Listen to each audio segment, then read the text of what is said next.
Աղջիկը հարցրեց. իսկ որտեղ ենք մենք ապրելու։ Տղան ծիծաղեց եւ պատասխանեց. ես ունեմ բոլորովին նոր անձրևանոց, այն շատ հարմար է երկուսով ապրելու համար։ Եվ հետո անձրևանոցով հեշտ է ճամփորդել, լսել անձրևի ձայնը եւ Բարև ձեզ, դուք Վարդուհի Սարգսյանի հետ եք։ Աղջիկը չլսեց շարունակությունը։ Նա գնաց ուրիշի մոտ, ով ուներ իսկական բնակարան, բայց չուներ անձրևանոց։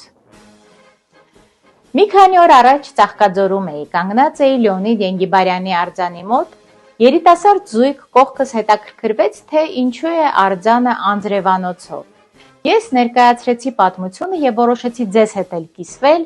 հիշենք, հարգենք մեր հայրենակցին, ում տաղանդը ահռելի էր։ Իմ ալիքում ունեմ առանձին փլեյլիստ մեծ հայեր անունով,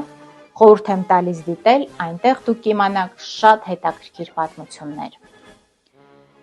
2008 թվականին Ծաղկաձորում կազմակերպված Մնջախաղի միջազգային փառատոնը ունեցավ շարունակական բնույթ։ 2010-ին այն վերանվանվեց Լեոնիդ Ենգիբարյանի անունով, այնուհետև 2 տարի անց այնտեղ տեղադրվեց նրա արձանը։ Ասում են, այս պատմությունը աղջկա եւ տղայի իրական դեպք է արտիստի կյանքից եւ նա այս սերը փնտրում էր իր ամբողջ կյանքում։ Մանկուց հրապուրված լինելով Չարլի Չապլինով, ով իր ելույթներում օգտագործում էր ձեռնափայտը, այս հայտնի դեպքից հետո մեր հերոսը անձրևանոցը դարձրեց իր ելույթների անբաժան խաղընկերը։ Լեոնիդ Ենգիբարյան անունը ասոցացվում է կրկեսի հետ, այն կրկեսի հոմանիշն է։ Նա իր ելույթներում ուրախացնում էր մարդկանց,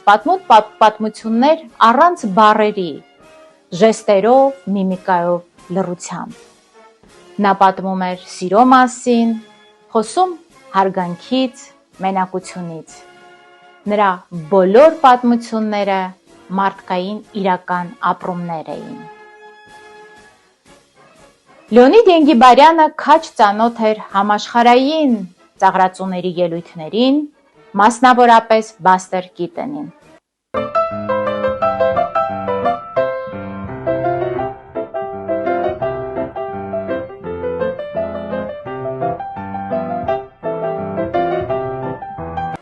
Ենգիբարյանը ձևավորեց կերպարի մատուցման մի փոքր հեգնական, լակոնիկ ուրույն ոճ։ Ասեմ ձեզ, երբ եւ ինչպես է ձևավորվել այս տխուր, ռոմանտիկ կերպարը։ Լեոնիդ Գյորգևիչ Ենգիբարով ծնվել է Մոսկվայում 1935 թվականի մարտի 15-ին։ Նրա երակներում հոսում էր հայկական, ռուսական, իսպանական արյուն։ Դեռ մանկուց Լեոնիդը զգայուն էր, երասկոտ, հրապուրված էր գրականությամբ, նա հրաշալի լողորդ էր, պրոֆեսիոնալ տիրապետում էր բռնցքամարտին։ Դեռ ուսանողական տարիներից հաշվի առնելով նրա բացառիկ ճկունությունը,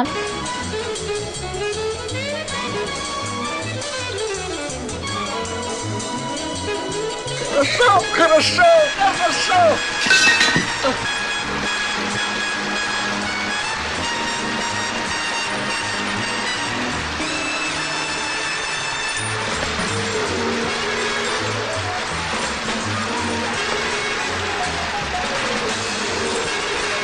ժեստիկուլյացիային արտակարգ տիրապետելը ակամայից որոշել էին նրա ճանապարհը դեպի մնջախաղի ժանր։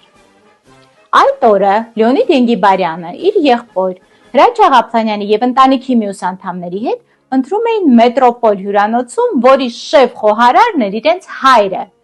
Գյորգի Սարգիսովիչ Ենգիբարյանը։ Նրանք հիշել էին Չարլի Չապլինի 1928 թվականի նկարահանած կրկես ֆիլմը, քննարկում էին, թե ինչ կերպարով պիտի հանդես գա երիտասարդ ծաղրածուն։ Հրաչ Աղաբթանյանը, ով արդեն կայացած դրամատուրգ եւ ռեժիսոր էր, ակամայից նայելով եղբոր թախծոտ դեմքին, առաջարկեց ընտրել տխուր ծաղրածուի կերպարը։ Այս միտքը դուր եկավ բոլորին, ինչպես նաեւ Ենգիբարյանին։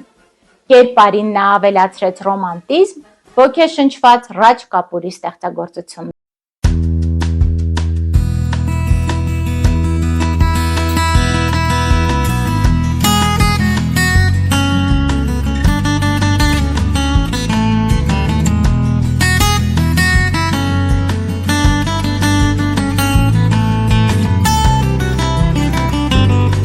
հերոսը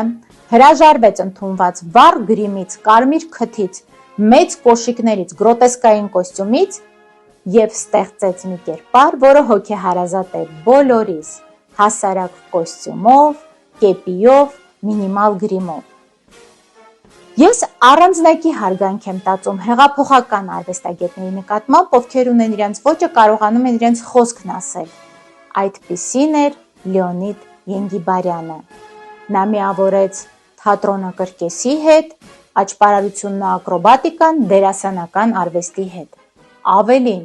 նա հանդիսատեսին ծիծաղից տեղափոխեց դեպի լռություն։ Եվ եթե մինչ այդ ծաղրածուները լրացնում էին կրկեսի համարների միջև եղած դադարները, Ենգիբարյանի դեպքում մնացած բոլոր ելույթներն էին լրացնում Ենգիբարյանի համարների միջև եղած դադարները։ Այս ոճով նա ելույթ ունեցավ Երևանի պետական կրկեսում, մի անգամից ձեռք բերեց հանդիսատեսի համակրանքը, մեկ օրում դարձավ ճանաչված։ Երկրպագուն հմայված էր, ժողովուրդը չէր դադարում ծափահարել և 8 անգամ նա բիս համարով հրավիրվեց կրկեսի արենա։ Այսպիսով Ենգիբարյանը հիմք դրեց մտքի կլոունադային։ Նրա կերպարները համեմված էին լիրիկայով ու փիլիսոփայությամբ, իզուր չէ մեծն Նիկուլինը ասել, որ Ենգիբարյանը միմ է, ով խոսում է հավերժության հետ։ Նա ստեղծում էր ամբողջական պատմություններ, որտեղ կողք էին ուրախությունն ու տխրությունը, մենակությունն ու սիրո փնտրտուքը, իրականությունն ու երազանքը։ 1971 թվականի հոկտեմբերից մինչև 72 թվականի հուլիսը Ենգիբարյանը ունեցավ 210 մոնո ներկայացում, որտեղ հայացքն ու շարժումներն ասում էին ավելին, քան խոսքերը։ Հենց այդ նույն թվին Վլադիմիր Վիսոցկին Вор, он должен сидеть в тюрьме. И людей не беспокоит, каким способом я туда его упрячу. Вор должен сидеть в тюрьме, верно? գրեց իր ամենախորաթափանց ու տխուր ստեղծագործություններից մեկը, որը կոչվում է Հանդիսատեսից Ենգիբարովի։ Այն դարձավ երգ։ Մեր հերոսը փնտրում էր իր տեղը կյանքում, փորձում երջանիկ լինել, բայց